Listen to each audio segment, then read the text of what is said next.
Breaking news.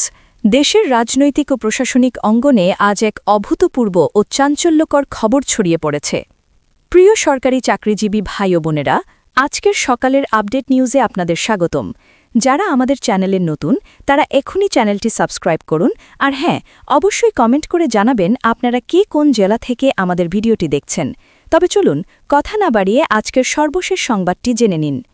আজ ২০ ফেব্রুয়ারি ২০২৬ সকালে নতুন সরকারের দায়িত্ব গ্রহণের পরপরই প্রধানমন্ত্রীর কার্যালয়ে অনুষ্ঠিত হল মন্ত্রিসভার অত্যন্ত গুরুত্বপূর্ণ ও ঐতিহাসিক প্রথম বৈঠক। এই প্রথম বৈঠকটিকে ঘিরে রাজনৈতিক মহল থেকে শুরু করে সাধারণ জনগণ এবং বিশেষ করে দেশের লাখো সরকারি কর্মচারী প্রত্যেকেই চরম আগ্রহ, উৎকণ্ঠা ও উত্তেজনার প্রহর গুনছিলেন এবং অপেক্ষা করছিলেন যে নতুন সরকার তাদের প্রথম দিনে কী ধরনের নীতি নির্ধারণী সিদ্ধান্ত গ্রহণ করে। বৈঠকে দেশের সার্বিক পরিস্থিতি নিয়ে আলোচনা হলেও এর প্রধান এবং সবচেয়ে চমকপ্রদ বিষয়বস্তু ছিল দেশের ২২ লক্ষ সরকারি কর্মকর্তা ও কর্মচারীদের দীর্ঘদিন ধরে বহুল প্রত্যাশিত ও বহুল আলোচিত নবম পে স্কেল। দেশের সরকারি কর্মকর্তা ও কর্মচারীদের জীবনযাত্রার মান উন্নয়ন ও অর্থনৈতিক সচ্ছলতা নিশ্চিত করতে এই ইস্যুটি নতুন নির্বাচিত সরকারের জন্য যে অতি গুরুত্বপূর্ণ একটি অগ্রাধিকার তা আজকের বৈঠকের শুরুতেই প্রমাণ হয়ে গেছে, যেখানে সরকারের সকল মন্ত্রণালয়ের দায়িত্বপ্রাপ্ত মন্ত্রী এবং সরকারি উচ্চপদস্থ কর্মকর্তারা উপস্থিত ছিলেন। সেখানে বৈঠকের সূচনা থেকেই একেবারে স্পষ্ট ছিল যে পে স্কেল ইস্যুটি কেবল একটি রুটিন মাফিক প্রশাসনিক কাজ নয়, বরং এটি একটি অত্যন্ত সংবেদনশীল রাজনৈতিক ও অর্থনৈতিক সিদ্ধান্ত হিসেবেও সরকারের সর্বোচ্চ মহলে বিবেচিত হচ্ছে। বৈঠকে আলোচনার এক পর্যায়ে প্রধানমন্ত্রী তারেক রহমান সরাসরি নবনিযুক্ত অর্থমন্ত্রী আমির খসরু মাহমুদ চৌধুরীকে উদ্দেশ্য করে অত্যন্ত কড়া এবং সুস্পষ্ট তিনটি ঐতিহাসিক নির্দেশনা প্রদান করেন, যা পুরো মন্ত্রিসভাকে একটি শক্ত বার্তা দিয়েছে। প্রথম নির্দেশনায় প্রধানমন্ত্রী অত্যন্ত গুরুত্বের সাথে জোর দেন যে নতুন পে স্কেল প্রণয়নে শুধু আমলাদের টেবিলে বসে করা কাগজের হিসাব বা ক্যালকুলেটরের বোতাম চাপাই যথেষ্ট নয়, বরং সাধারণ কর্মচারীদের বাস্তব জীবন এবং তাদের প্রকৃত জীবনমানকে এই পে স্কেলের মূল ভিত্তি হিসেবে নিতে হবে। বর্তমান বাজারে লাগামহীন মূল্যস্ফীতি, চাল, ডাল, তেল, নুনসহ খাদ্যদ্রব্যের দাম, ঢাকাসহ বড় শহরগুলোতে বাসস্থানের অসহনীয় খরচ, বয়স্ক পিতামাতা ও পরিবারের চিকিৎসা ব্যয় এবং সন্তানদের শিক্ষার ক্রমবর্ধমান প্রয়োজনীয়তা গভীরভাবে বিবেচনায় রেখে একটি অত্যন্ত মানবিক, বাস্তবসম্মত ও দীর্ঘমেয়াদী টেকসই বেতন কাঠামো তৈরি করতে হবে। তিনি অর্থমন্ত্রীকে বিশেষভাবে উল্লেখ করে বলেন যে কোনো পে স্কেল এমনভাবে তৈরি হতে হবে যাতে ১১ থেকে ২০ গ্রেডের একদম সাধারণ বা নিম্ন আয়ের কর্মচারীর ন্যূনতম জীবনমান নিশ্চিত হয় এবং তাদের জীবনযাত্রার মৌলিক ও সাংবিধানিক চাহিদাগুলো কোনোভাবেই অপূর্ণ না থাকে। তিনি আরও বলেন, দেশের অর্থনৈতিক রূঢ় বাস্তবতা ও রাষ্ট্রের সামাজিক দায়বদ্ধতা বিবেচনা না করলে এবং কর্মচারীদের পেটে ক্ষুধা রাখলে পে স্কেল কেবল গ্যাজেটের কাগজেই সীমাবদ্ধ থাকবে, এর কোনো সুফল রাষ্ট্র পাবে না। এই প্রথম নির্দেশনার অংশ হিসেবে প্রধানমন্ত্রীর পক্ষ থেকে অর্থমন্ত্রীর প্রতি একটি বিশেষ ও কৌশলগত নির্দেশনাও দেওয়া হয়েছে। তারেক রহমান অর্থমন্ত্রীকে অত্যন্ত স্পষ্টভাবে বলেছেন যে পে স্কেল নিয়ে তাড়াহুড়ো করে যে কোনো চূড়ান্ত নীতিমালা গ্রহণ করার আগে অবশ্যই সদ্য বিদায়ী অন্তর্বর্তীকালীন সরকারের রেখে যাওয়া পে কমিশনের যাবতীয় তথ্য, ডেটাবেস, প্রস্তাবনা এবং পূর্ণাঙ্গ রিপোর্টগুলো খুব ভালোভাবে এবং চুলচেরা বিশ্লেষণ করতে হবে। বর্তমান বৈশ্বিক ও অভ্যন্তরীণ অর্থনৈতিক পরিস্থিতি, সরকারের রাজস্ব ঘাটতি, বিশাল সরকারি ব্যয় এবং দেশের দুর্বল কর প্রণালীর বর্তমান অবস্থা কঠোরভাবে বিবেচনা করে তবেই এককালীন বা পূর্ণাঙ্গ পে স্কেল কার্যকর করা সম্ভব কিনা তা যাচাই বাছাই করতে হবে। এটি স্পষ্ট করে দেখায় যে নতুন রাজনৈতিক সরকার শুধুমাত্র সস্তা জনপ্রিয়তা অর্জনের জন্য তাৎক্ষণিক কোনো হঠকারী সিদ্ধান্ত নিতে নারাজ, বরং তারা একটি সুসংগঠিত পরিকল্পনার মাধ্যমে এবং রাষ্ট্রের সামর্থ্যের সাথে সমন্বয় করেই কর্মচারীদের সুবিচার বা আর্থিক সুবিধা নিশ্চিত করতে চাইছে। দ্বিতীয় নির্দেশনায় প্রধানমন্ত্রী তারেক রহমান আরও কঠোর অবস্থান নিয়ে স্পষ্টভাবে বলেন যে পে স্কেল প্রণয়নের পুরো প্রক্রিয়াটি আয়নার মতো সম্পূর্ণ স্বচ্ছ এবং জবাবদিহিমূলক হতে হবে। কোনো একক প্রভাবশালী কর্মকর্তা বা শুধুমাত্র অর্থ মন্ত্রণালয় এককভাবে নিজেদের খেয়াল খুশিমতো কোনো সিদ্ধান্ত চাপিয়ে দিতে পারবে না। এই প্রক্রিয়ায় সকল স্তরের কর্মচারীদের প্রতিনিধিত্ব অবশ্যই নিশ্চিত করতে হবে, যেখানে সংশ্লিষ্ট সকল স্টেক হোল্ডার, বিভিন্ন ট্রেড ইউনিয়ন এবং সাধারণ কর্মচারীদের বৈধ প্রতিনিধিদের মতামত আন্তরিকতার সাথে শোনা হবে এবং তা গ্যাজেটে অন্তর্ভুক্ত করার চেষ্টা থাকবে। তিনি স্মরণ করিয়ে দেন পে স্কেল যেন অতীতের মতো কোনো বিশেষ গোষ্ঠীর বা শুধুমাত্র উচ্চপদস্থ আমলাদের জন্য সুবিধাভোগী কাঠামোতে পরিণত না হয় এবং নিম্ন স্তরের কর্মচারীরা যেন বঞ্চিত না হয়, তাই প্রতিটি পদক্ষেপে এবং প্রতিটি গ্রেডের ব্যবধানে ন্যায়পরায়ণতা ও সাম্য নিশ্চিত করতে হবে।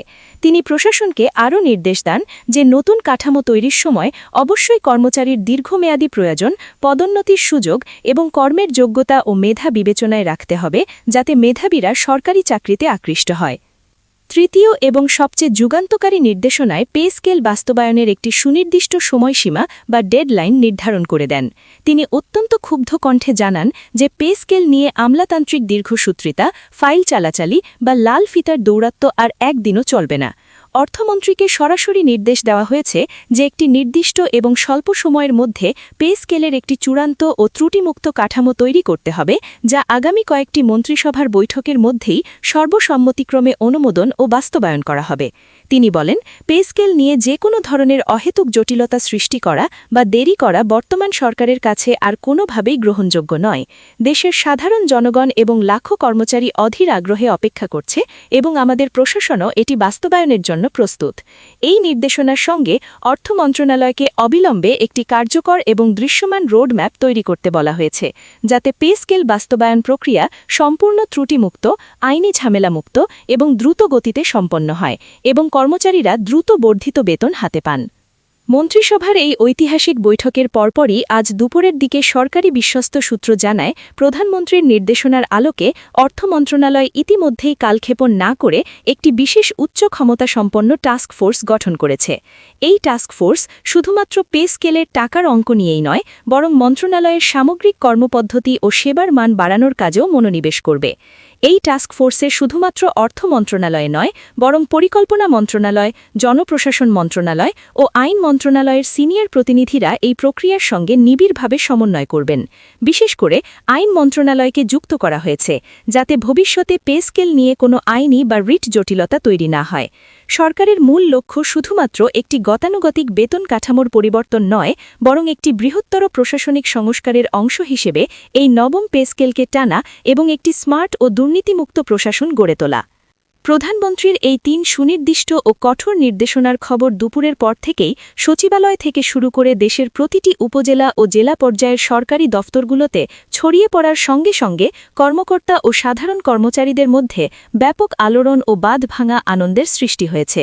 দীর্ঘ ১.৫ বছরের চরম অনিশ্চয়তা, বঞ্চনা ও রাজপথের সংগ্রামের পর এবার সরকারের সর্বোচ্চ পর্যায় থেকে আসা এই কার্যকর পদক্ষেপের আশায় কর্মচারীরা নতুন করে চরম আশাবাদী হয়ে উঠেছেন এবং একে অপরকে মিষ্টিমুখ করাচ্ছেন। রাজনৈতিক বিশ্লেষক ও সুশীল সমাজ মনে করছেন, দায়িত্ব গ্রহণের একেবারে প্রথম দিনেই মন্ত্রিসভার প্রথম বৈঠকে পে স্কেল ইস্যুকে সর্বোচ্চ অগ্রাধিকার দেওয়ার মানে হল বর্তমান নির্বাচিত সরকার জনমতের দিকে কতটা মনোযোগী এবং তারা কতটা জনবান্ধব। এটি দেশের মাঠ প্রশাসনের সার্বিক আস্থা অর্জনের পাশাপাশি দেশের আপামর জনগণের কাছেও একটি অত্যন্ত শক্তিশালী বার্তা দিচ্ছে যে সরকার কথা দিয়ে কথা রাখে।